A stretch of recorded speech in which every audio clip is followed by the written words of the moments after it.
I've been having this craving for some homemade naan, so I thought I'll make some today. This is the yeast I'm using. It's the Rapid Rise instant yeast. There's about 1/4 ounce in each sachet. So I'm using the whole sachet. I mixed it with about 3 ounces of warm water.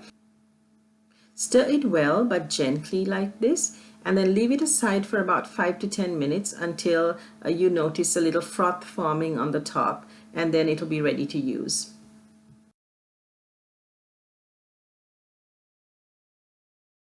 For 2 cups of flour, I'm using 1 heaped tablespoon of whole milk curd. I generally use less salt in my food, so about half a teaspoon of salt was about enough. I didn't measure it precisely, but I'm eyeballing, and that's about 1/4 to a half, I think. But I'm not too worried about it right now because I am leaving a margin for more salt to be added once we apply the butter and the toppings of the prepared naan. So let's see, the yeast is ready. You can see there's a layer of foaming yeast on the top. Just mix it into the flour like this. I'm just going to use my hands to mix the dough. You could also use the stand mixer if you wish, but it's such a small quantity and it really doesn't need a lot of kneading. So it just kind of is more convenient to use the fingers for this. Before adding any water, I want to make sure that the flour has absorbed the yeast mixture and the yogurt. And this will help me to know that, I'm not adding too much water, so that the dough will be of the right consistency.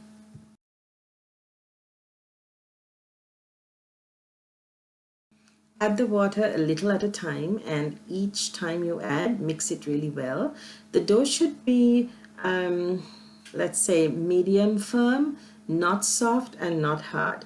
So when you're mixing like this, you'll get a feel of the dough, and this is going to be a bit hard for a first timer, but believe me, this is the second time I'm making naan, and you cannot fail this. So the yeast does all the work for you basically, but you would need to put just enough water to get the right texture for the naan, the chewy, the crispy, and the soft all in one. And that's what makes the naan so unique, and it's one of my favorite flatbreads. We don't want this to turn into a pita bread. We want that texture that sets it apart. And it's going to get there. Just stay with me. I'll show you how brilliantly this turns out. So I still keep adding water because I know that the dough is now firming up, but it's still too firm. When I press on it, it's kind of hard to the touch. And it's also important to know that this dough is going to be sticky. But it's not going to be like a sticky mess of a dough. The dough is still going to be like medium soft, but on the outside it's going to be sticky. And then when you add the flour, like the little flour that's in the bowl, you kind of powder it, then it stops sticking. I'm going to show you how that works. Just let me get through this mixing first. So I'm just kind of punching it in like that.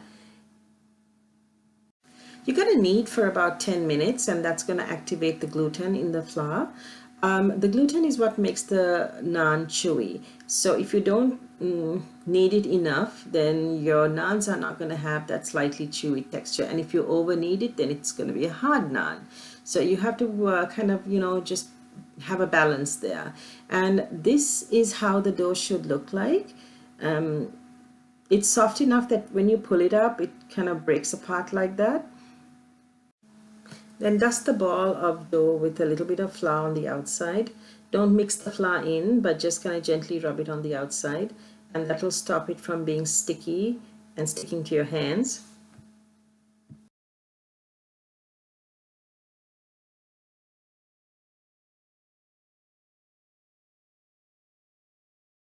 Now once you have mixed the flour and it's come together and it's not really sticking anymore, just knead it like this on a flat surface. I'm using my countertop, it's clean.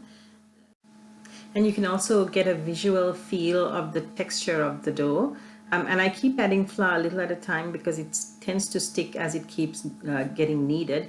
Use the base of your palm to really push it out like that. 5 minutes of kneading is more than enough, but it just feels so good, I can't seem to stop. But I wouldn't knead for more than 10 minutes.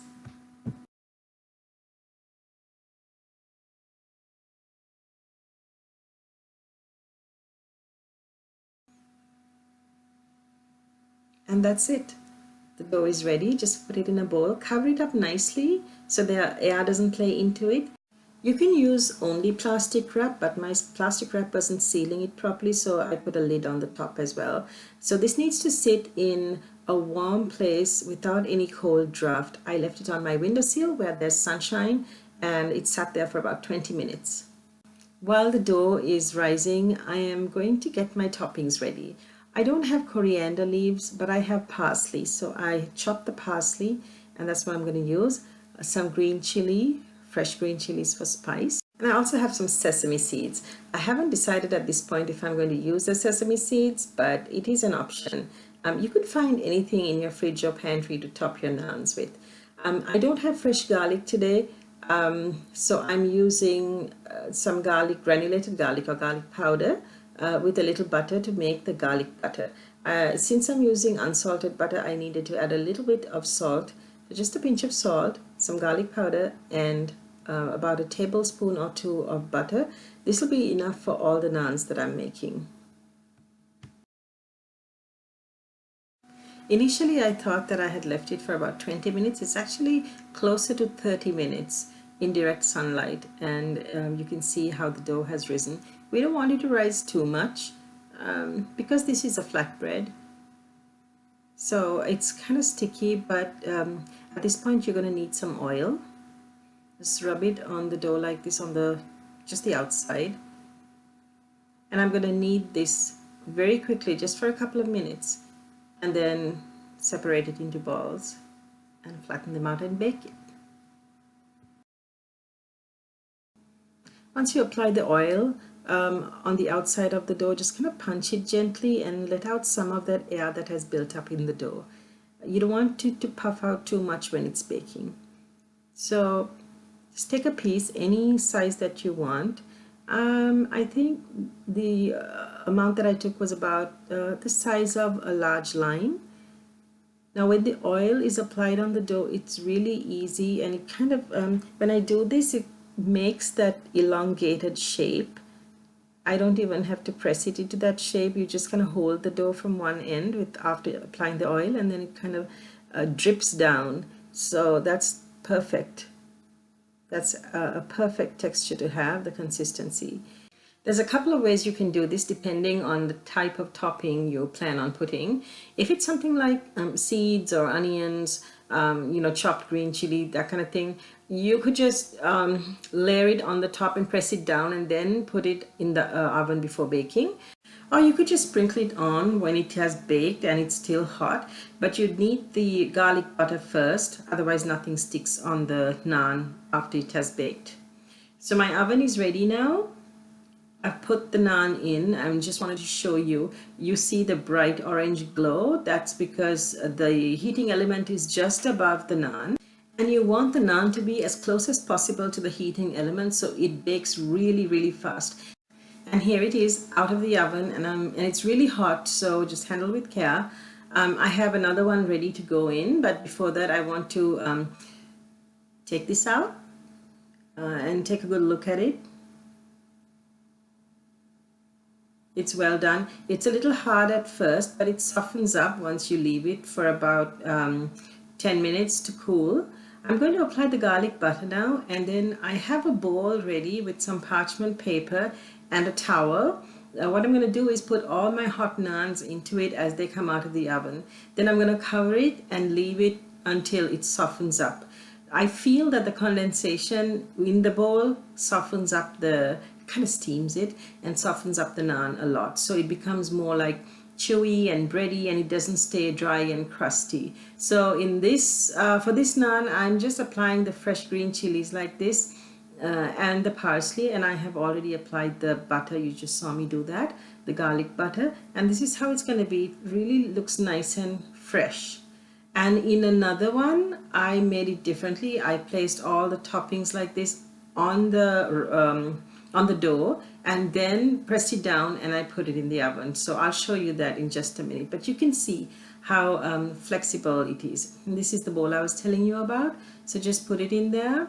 I'm sorry the camera doesn't catch the whole area, so I have to bring it up close a lot. So lightly close it like this and then keep it aside while you work on the other naans. Actually, you can get really creative with this dough as well. If you're having guests or a party, you could just make much smaller naans out of this dough and put different toppings and serve them up on a platter with a dip. It's so tasty and budget friendly. You don't need a lot of ingredients. They're all very affordable ingredients. So play around with it and get creative. And this naan just came out. You saw how I was putting the sesame seeds and the parsley on the top. If you have a brush, go ahead and use the brush to brush on the butter, but I'm just using the back of the spoon. It's much more convenient for me. Besides, I don't even own a brush. I don't need it. So this works really well. And you can see how the color is brightening up on the naan as well. So there is nothing complicated about it. Once you have a good recipe, naan can be the easiest thing in the world to make. And you'll never go back to eating store-bought frozen naan once you have made it and tried it at home. The taste is so much more different. And the store-bought naan, the frozen one that I usually used to buy, it tastes like paper now. And before I end the video, I thought I'll show you my stack of naans, and you can see this one's really flexible. All of them are like that. They're chewy, they're soft, they're crispy. Some are more thinned out in the middle, some have a thicker edge, so it's very rustic, and I had so much fun making it. I hope you will give it a try too. I'm serving these naans with a tempered dal curry. Here it is, and that's going to be my dinner. And until next time, I hope you will give this recipe a try and leave your comments. Stay subscribed to Aasai Rasai, and be sure to check out all my videos. They're all very easy to make, and they're aimed at helping the beginner to cook the Sri Lankan favorites. And if you have any questions, I'm always here to answer them. Thanks for watching.